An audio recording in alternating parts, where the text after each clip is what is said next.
In this video, we're going to talk about multiplying expressions that include radicals. Multiplying expressions that contain radicals is very similar to the multiplication of polynomials.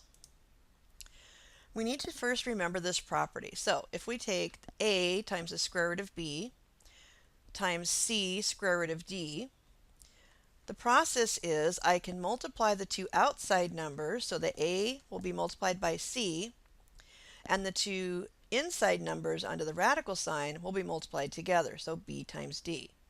So you multiply what's outside with what's outside, and you multiply what's under the radical with what's under the radical on the other one.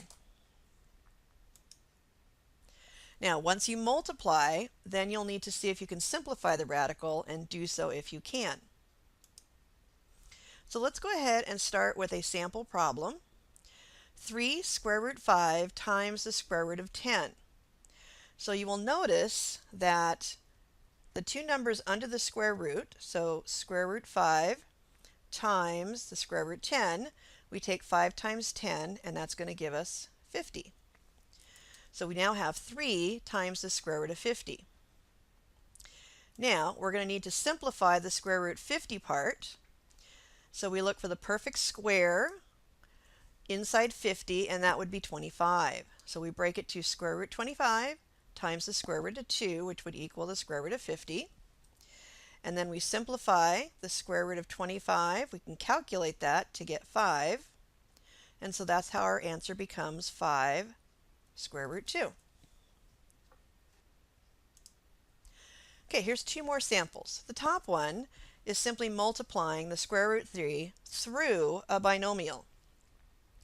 So if we go here, again, we're going to take it one at a time. We take this term, square root 3, times the first term, square root 3. So 3 times 3 is 9. So I now have the square root of 9.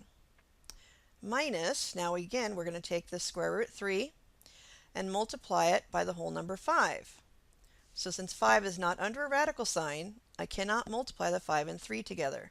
So I simply write 5 times the square root of 3. Now, I notice that the square root of 9 can be simplified. So the square root of 9 is 3, so I've used up the radical sign. So when I simplify this, I have 3 minus 5 square root 3. Since these are not like terms, that means this is going to be my final simplified answer.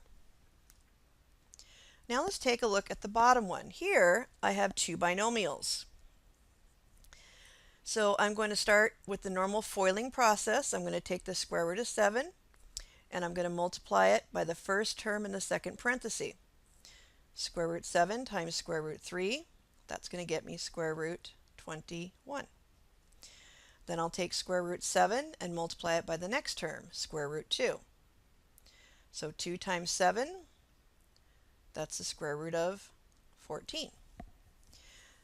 Now I go back, continue my foiling. I now take square root 2 and I'm going to distribute it through the binomial. So square root 2 times square root 3, that's going to give me minus square root 6. And square root 2 minus, or times, negative square root 2 is going to give me minus, that should be plus square root 6, minus square root 4. So if I look in each one of these, I try to determine if I can simplify any of these. Now square root 21, I don't see 4, I don't see 9, so that's going to stay put. Square root 14, well, I don't see 4 or 9, either of those works, that's going to stay square root 14. Square root 6 also can't be simplified. Square root 4, though, can become 2. So since none of these radicals are like terms, in this particular example, I wouldn't combine any together. I would just leave it as this. If I had some I could simplify and combine, then I would do so. Let's try one more sample. So now we have the square root of 10 plus the square root of 5 times the square root of 10 minus the square root of 5. Again, we're going to go ahead and FOIL this together. So over here on the left side, I have square root 10 times square root 10. Square root 10 times square root 10, well 10 times 10 is 100. Now take the square root 10, multiply it through the second term. So square root 10 times square root 5, it's going to be minus square root 50. Now we take the last term, square root 5, multiply it by the first term of the second parenthesis, and I get plus square root 50.